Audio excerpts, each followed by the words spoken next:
Welcome. This video will cover problem number 3 in the quadratic graphs review.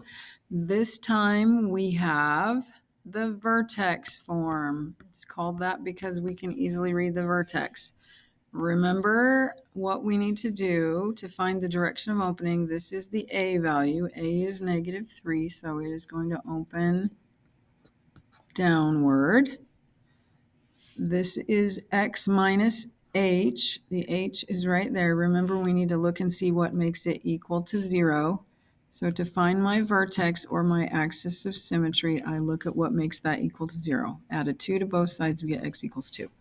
That's the equation for the axis of symmetry right there. For the vertex, I have to look at what happens when I plug in x equals 2. When we plug in x equals 2, 2 minus 2 is 0, we get y equals 4.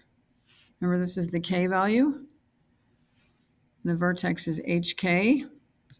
Our vertex is 2, 4. Because when x is 2, y is 4. All right, so my vertex is here. Axis of symmetry needs to be an equation. It needs to be an equation. Okay, the parabola is opening downward, so we're going to have a maximum. It's going down, so we have a high point. So we have a maximum.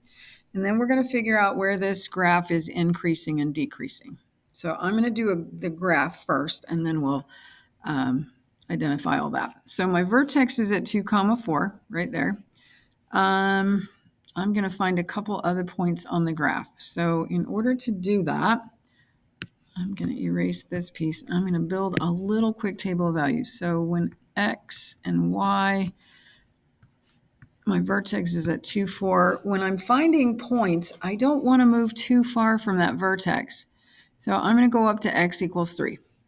If I move too far, my points might actually go off of the grid that I was given. So I'm going to put in x equals 3. Whatever happens at 3, the same thing will happen at 1 because of my axis of symmetry. So let's plug in 3. Go ahead and plug in 3. Let's see what happens. Plug in 3, we get y equals -3 times 3 minus 2 squared plus 4. You can use the calculator to do this if you want. I'll show you how to do it. You've got -3 times, what were we plugging in? 3 minus 2 squared. But 3 minus 2 is just going to be 1, and 1 squared is going to be 1. -3 times 1 is going to be -3, and then we're going to add 4. We get 1. So we get y equals 1. So we get a point right here. We've got a partner over here. And if we needed another one, maybe I needed the y-intercept. If I needed the y-intercept, I'd plug in x equals 0. I'm going to find out what it is. So instead of plugging in 3, I'll plug in 0. I'll grab my calculator. I'll do the same kind of computation. And the y value that I come up with is -8. So we've got a y-intercept right here at -8. 1, 2 units, 1, 2 units on the other side. I get a nice, lovely parabola going through these points. There it is. So it's opening downward. Okay, where is it increasing?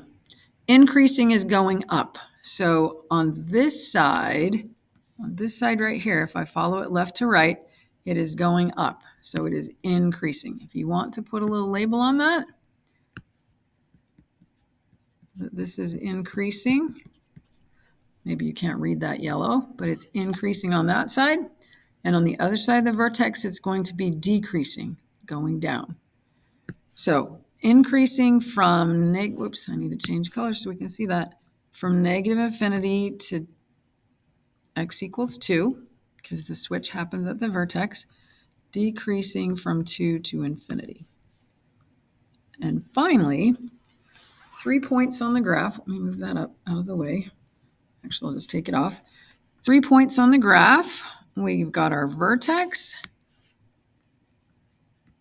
2, 4.